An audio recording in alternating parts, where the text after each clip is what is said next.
Oi, pessoal do oitavo ano, tudo bem com vocês? Espero que estejam todos bem, espero que vocês estejam na casa de vocês. Eu também estou aqui na minha casa e vamos dar início ao terceiro bimestre de vocês, né? Em casa, né? Eu acho que vamos ficar até o fim do ano, então vamos tocar a matéria em frente, vamos ver se a gente consegue cumprir aí o currículo de vocês até o final do ano, tá bom? Eu estou seguindo o livro de vocês, então agora nós vamos falar um pouco de Revolução Industrial e a origem das disparidades econômicas. Então, assim, para começar, pessoal, eu coloquei aqui no slide, né, na apresentação, os países ou regiões, né, enfim, e os anos aqui em cima. Essa parte em preto aqui tá 1700, 1870, 1950 e 2016. São os anos. Os anos e esses números que estão embaixo, eles estão falando sobre a renda per capita desses países ou regiões. Então vamos acompanhar aqui comigo, né? Vou passar aqui ó, o mouse para vocês poderem acompanhar, tá bom? Eu tô com rinite, gente, então não estranhem que eu talvez espirre, talvez fique um pouco, né? Parece que eu tô gripada, mas na verdade eu tenho uma rinite muito forte. E aí, como eu tenho gato, às vezes ataca mas eu não posso deixar de gravar a aula para vocês. Estou aqui, hein? Vamos lá. Então, na África, no continente africano, em 1700, a renda per capita era de 425 dólares, tá? Isso são dólares por pessoa, certo? Na América Latina, aqui na nossa região, 530. Praticamente bem parecido, né, gente? Bem parecido. Na Ásia, tirando o Japão, né? 580, parecido, né?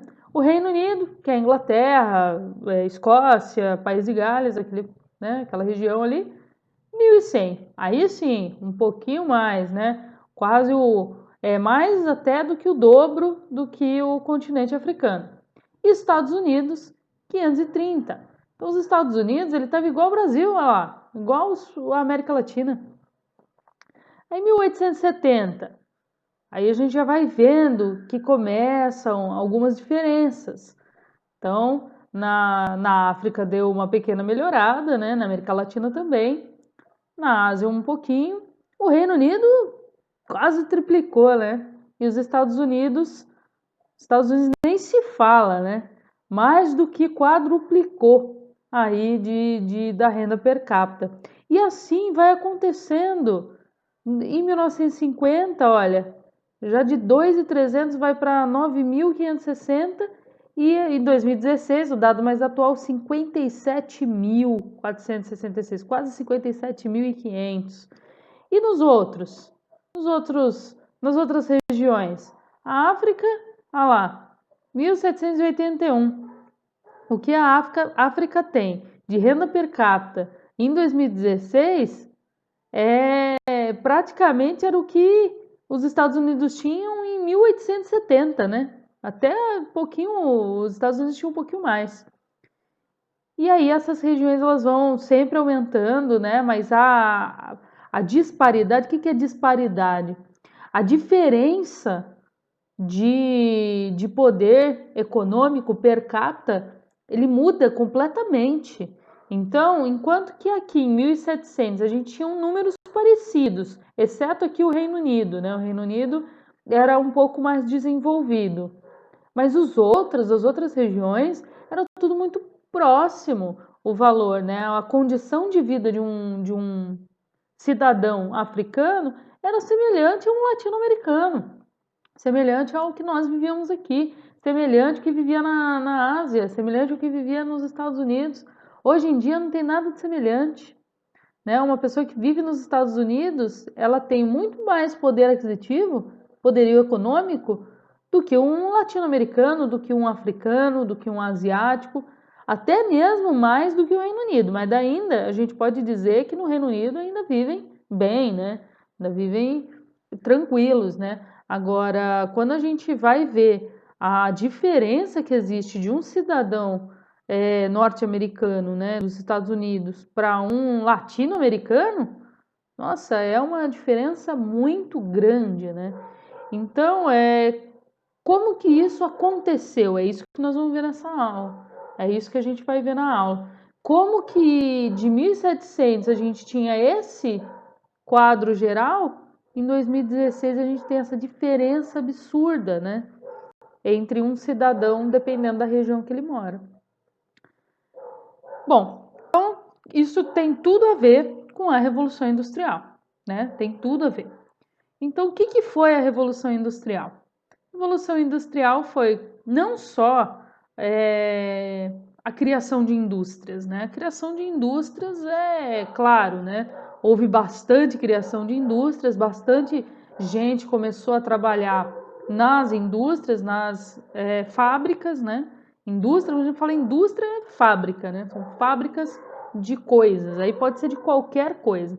A Revolução Industrial, diferente de qualquer outra revolução, não foi através de guerra, não foi através de pressão popular, não foi através de nada disso.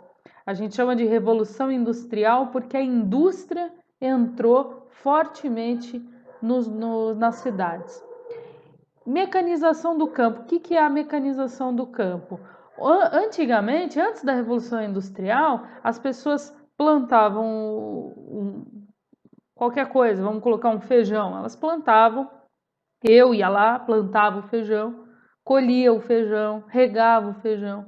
A mecanização do campo é quando eu tenho uma máquina que planta, uma máquina que rega, uma máquina que colhe, que corta, que aí nutre o campo, né?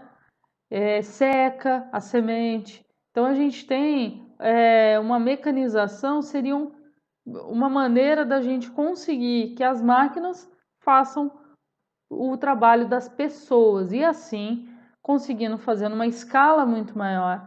Porque quando a gente tem uma pessoa fazendo, a gente tem uma produção muito menor do que uma máquina, né? A urbanização, o que é a urbanização? Foi quando as pessoas saíram das áreas rurais, ou seja, do campo, né, da produção agrícola, e passam a viver nas cidades. Então, uma urbanização. Tinha mais emprego nas cidades. A maneira de trabalhar mudou. Eu vou explicar isso daqui a pouquinho. Tecnologia mecânica. Então, as empresas, as fábricas começaram a ter tecnologia para fazer os produtos que elas produziam, então não precisava de tantas pessoas, né? Porque existiam máquinas. E aí acaba substituindo o artesanato e a manufatura, perdão. Aqui eu coloquei para vocês, né, uma fábrica da época do início da Revolução Industrial. Até nós temos aí uma criança trabalhando numa fábrica têxtil, né, de tecido, e isso não era incomum, não era bem normal as crianças trabalharem em fábricas, não frequentarem escolas, enfim, e trabalharem cada vez mais cedo, porque precisava compor a renda das famílias, né? Essas pessoas que saem do campo, começam a viver nas cidades, precisam do maior número de pessoas empregadas na família possível para que elas tenham uma condição de vida melhor, né? Bom, vamos falar um pouco de história, de perspectiva histórica. Eu gosto de trazer sempre para vocês, não sei se vocês repararam, sempre um quadro, uma pintura. Eu vou trazer outra ainda nessa aula. E eu sempre vou deixar a referência do quadro aqui embaixo, porque eu acho muito importante a gente analisar que a arte ela está muito presente, tanto na história, na cultura, no meio de vida dessas pessoas, e tem tudo a ver. Arte, geografia, história, ciências, está tudo interligado, tá, gente? Então vamos lá, do feudalismo ao capitalismo. Como que aconteceu, né? A Revolução Industrial está aí no meio disso. O que era o feudalismo? Vocês aprenderam em história que o feudalismo eram pessoas que viviam no campo, viviam basicamente de agricultura. Tinha lá o senhor feudal, ele cedia uma parte da terra, essa pessoa produzia e parte da produção dela dava para esse senhor feudal e, enfim, né, uma parte ia para a igreja, eram os impostos, né? Então, por exemplo, a pessoa ia lá, pegava uma parte da terra de uma pessoa, o senhor feudal era o quê? Vamos colocar um grande fazendeiro. Aí eu chego, vamos supor que a gente tivesse um feudalismo aqui no Brasil. Eu chego para um grande fazendeiro, falo, olha, me dá aqui 1 hectare, 2 hectares de terra, né, que um espaço grande de terra, que eu vou plantar milho, e aí 10% do que eu plantar é seu, né? E aí outros 10% eu pago para o governo. Na época do feudalismo, o governo era a igreja, por isso que se pagava para a igreja, tá? Então quase não tinha comércio.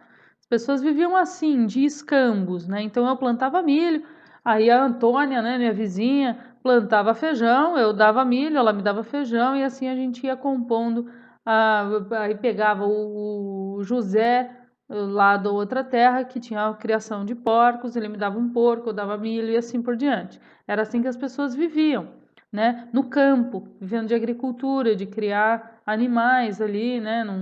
Um pedacinho de terra tal. Então quase não tinha comércio, não tinham centros urbanos, não tinham centros da cidade, né? Não dava para ir ali comprar uma panela, comprar um negócio, era tudo troca de mercadoria numa vida camponesa, numa vida do campo. Se você for lá para Minas, você vai ver algo parecido com isso, né? Eu achei muito interessante essa tela aqui de 1862 do Félix de Vigny, que ele mostra a mudança, né, do pessoal do campo para vida na cidade, que seria a transição, o mercantilismo, que é o que transfere do feudalismo para o capitalismo. Nisso tudo nós temos a Revolução Industrial. Então, o que é o mercantilismo? As pessoas começam a viver nas cidades, cresce uma parcela da população que chama burguesia. Hoje em dia a gente fala burguês é quem? Burguês é aquele cara que tem dinheiro, burguês é aquele cara que vive lá no bairro nobre, né? Mas antigamente burguesia eram os comerciantes, eram pessoas que ó, tinham essas barraquinhas aqui, ó, e elas vendiam coisas. E aí elas começam a mudar. Não é mais escambo, não é mais troca de mercadoria. Não adianta você trazer seu milho que eu não vou dar o meu feijão. A gente vai começar a criar moeda, dinheiro. Então a gente começa a criar dinheiro e o dinheiro acaba virando a troca, né? É uma maneira de escambo, né? Só que aí a moeda ela não é perecível, ela não estraga, então é mais fácil. Eu com 10 moedas eu compro um porco, com 10 moedas eu compro 3 sacos de milho. Aí eu não preciso mais ter a mercadoria, eu posso ter apenas a moeda. E aí essa representação aqui é uma representação de uma feira. Uma feira que nós temos hoje em dia, feira de rua e tal, durante o mercantilismo aí, era natural essas feiras e tal, e elas eram mais fixas do que móveis, e algumas eram móveis, outras eram fixas, enfim, mas é ali que o comércio começou a se instalar. E aí, o comércio, quem é a parcela da população do comércio? A burguesia. A burguesia é igual a comerciantes, pessoas que tinham lojas, que vendiam coisas, que começam a criar o dinheiro. E aí vem o mercantilismo, certo? E aí começa a criar uma nova necessidade, que é uma nova relação de trabalho. Não mais o senhor feudal tem a terra, você planta, você me dá uma parte e está tudo certo. Não, agora a relação de trabalho é outra. Agora nós temos dinheiro envolvido. Então, ao invés de você ir plantar seu milho e tal, você fica aqui na minha loja, você trabalha para mim e eu te dou dinheiro no final do mês, certo? Aí começa a ter essa relação de trabalho, começa a ter salário, começa a vir uma outra parcela da população que chama proletariado. Você já deve ter ouvido falar também várias vezes por aí, né? Então tem um proletário, que seria quem? Quem trabalha por salários, e a burguesia, que é o quê? O dono do negócio, o dono do dinheiro, certo? Então o burguês contrata o proletário. Isso durante o mercantilismo e durante a Revolução Industrial. Então, a gente tem essa transformação que vai do feudalismo até o capitalismo. Então, o capitalismo o que que é? O capitalismo é economia de mercado.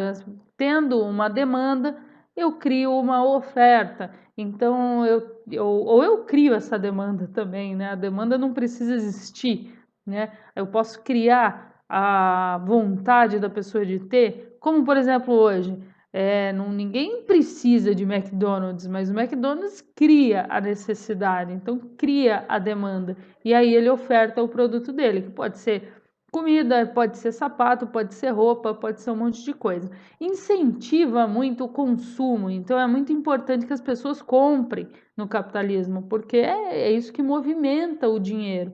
Então, quanto mais pessoas comprarem, mais vai movimentar dinheiro, e quanto mais dinheiro sendo movimentado, melhor é para o capitalismo. Nós vivemos hoje numa sociedade capitalista e o fechamento do comércio por conta da pandemia piorou a economia. Vocês devem ter ouvido falar isso por aí. Ah, não tem comércio, a economia vai piorar. Então, isso é o capitalismo, tá, gente? Precisa que o comércio venda, precisa que as pessoas comprem, senão ele entra em colapso, certo? E aí nós temos a Revolução Industrial. Revolução Industrial, ela se consiste nessa transformação do mercantilismo para o capitalismo, tá?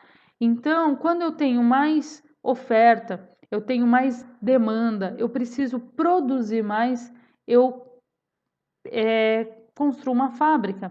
Porque é muito melhor eu ter uma fábrica de sapato, uma fábrica de roupa, uma fábrica de alguma coisa, do que ter uma pessoa produzindo artesanalmente esse produto. Então, imagina, uma pessoa para costurar um sapato, e lá, pega o couro, costura, pega o solado e tal. E uma empresa faz isso em minutos, faz isso rapidamente. Eu vou deixar para vocês aqui, para a gente pensar e refletir um pouco, um filme muito antigo, mas eu vou deixar um trechinho bem pequenininho para vocês não ficarem muito cansados. É um filme do Charles Chaplin, é um filme muito famoso, é usado em qualquer contexto. Quando a gente fala de Revolução Industrial, esse filme é citado. Eu vou passar um trechinho de 3 minutos para vocês no máximo, que é o Charles Chaplin, né? É um ator bem famoso da época dele, da década de 30, que ele mostra como ele trabalhava nessa fábrica, né? É um personagem, tá, gente? Não é o ator era ator, né? Não trabalhava em fábrica. Mas como que era a vida de um proletário, de um operário, de uma pessoa que fazia exatamente a mesma coisa? Por quê? A Revolução Industrial, a indústria, ela muda de um artesanato, né? Uma pessoa que, como eu estava usando o exemplo do sapato, ela faz um sapato do início ao fim. Na Revolução Industrial, não. Você tem que, as máquinas vão fazendo, e aí você, que é um funcionário, você vai fazer sempre a mesma coisa o tempo todo. Então vocês vão ver no filme que eu vou passar para vocês o ator representando um funcionário da empresa e ele sempre apertando o parafuso. E como isso deixa ele completamente pirado no negócio de apertar o parafuso, porque era o que ele fazia da hora que ele chegava até a hora que ele ia embora. Lembrando também que a Revolução Industrial ela pode ter muitos aspectos positivos, mas ela tem também muitos aspectos negativos. Ao passo que ela tira as pessoas do campo e começam a trazer para as cidades, o que gera uma qualidade de vida talvez melhor, porque o campo não tinha remédio, não tinha infraestrutura, não tinha saneamento básico, não tinha nada. As cidades no começo também não tinham, mas eles começam a criar. Então, um médico para você ir até uma farmácia era tudo muito mais perto, né? O campo não tinha isso. Então, tem esses aspectos positivos, mas tem muitos aspectos negativos. O início da Revolução Industrial, as pessoas trabalhavam muitas horas por dia. Trabalhavam 16, 17 horas por dia dentro de uma fábrica. Crianças trabalhavam dentro da fábrica. Não tinha direito trabalhista nenhum. era totalmente sem direitos, as pessoas eram obrigadas a trabalhar, praticamente semi-escravizadas, ganhando muito pouco, e aí precisando até que seus filhos, suas crianças ali trabalhem para poder suprir, para ter um salário para suprir as necessidades, né? De alimentação, de higiene, enfim, de moradia, de tudo isso.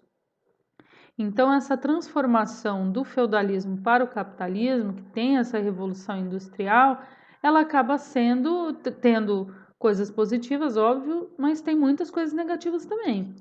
Eu trouxe para vocês aqui, ó, um painel. Como eu disse, eu gosto muito de arte, então eu trouxe aqui para vocês o Diego Rivera. Ele foi o marido da Frida Kahlo, que é uma pintora muito famosa. Já morreu, os dois já morreram, tá, gente? É coisa antiga. Mas ele foi esposo da Frida Kahlo, que foi uma pintora muito famosa no México, e ele fez um painel lá em Detroit, que é nos Estados Unidos. Esse é um, tá? Das paredes que ele pintou, mas tem vários painéis lá. E esse é o painel sul, que ele fez em 1933, na mesma época desse filme, Tempos Modernos, que eu vou passar para vocês aqui daqui a pouquinho. Mas eu só queria que a gente fizesse uma análise juntos aqui, o que era uma representação artística do que era uma indústria, né, nessa época aí da década de 30, né, 1930. Vocês veem aí, ó, várias pessoas trabalhando sem uniforme, sem EPI, que a gente fala que é equipamento de segurança, com um monte de máquina, né? As pessoas produzindo coisas junto com as máquinas numa empresa aí, numa indústria. E esse daqui dá até agonia, né, gente? Parece tudo tão apertadinho aí, né? E é muito interessante. Ele pintou vários painéis, é uma crítica, né, sobre a Revolução Industrial, de como as pessoas trabalhavam ali até a exaustão. Aqui no cantinho, aqui ó, onde está o mouse, aqui no cantinho, você vê o dono da fábrica, né? Nem tá ali de boa, só vendo o povo trabalhar, não quer nem saber, né?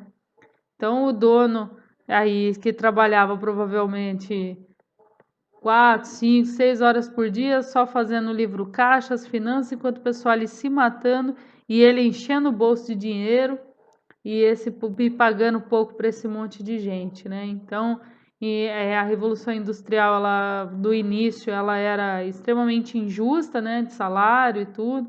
Não que hoje as coisas estejam muito melhores, né?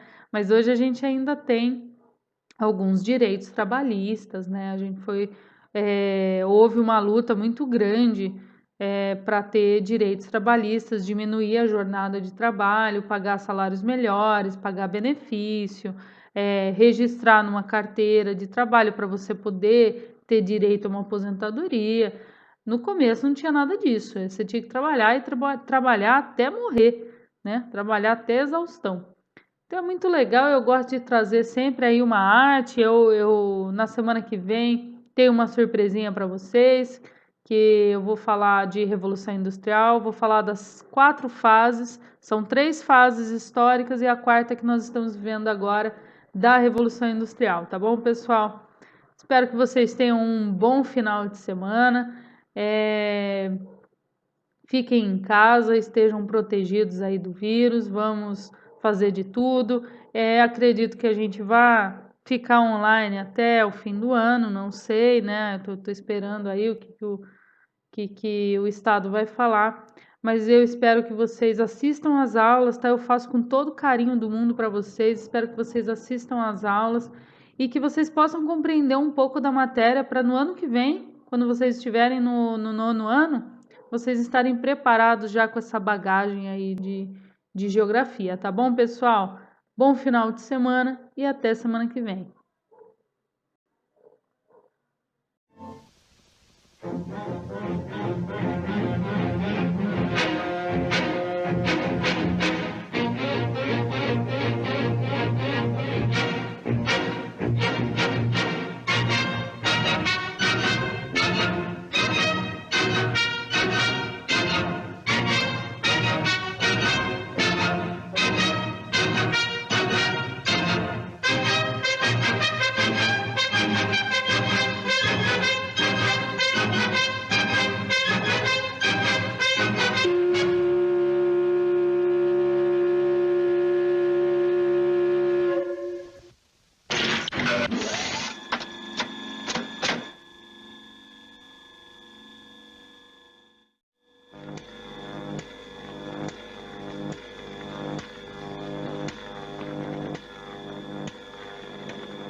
Section 5, speed her up, 401.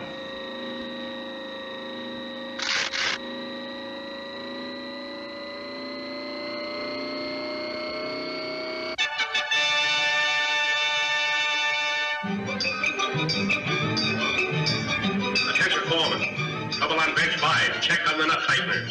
Nuts coming through loose on bench 5. Attention, foreman.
Back. Section 5, more speed, 4-7.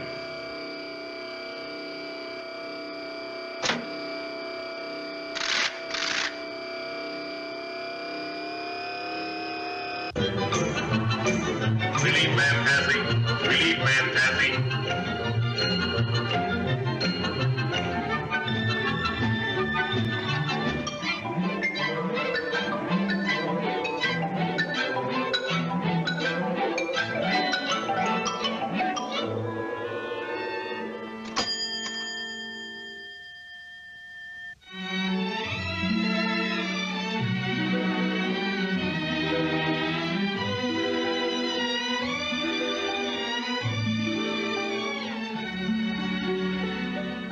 Hey! Quit stalling, get back to work. Go on.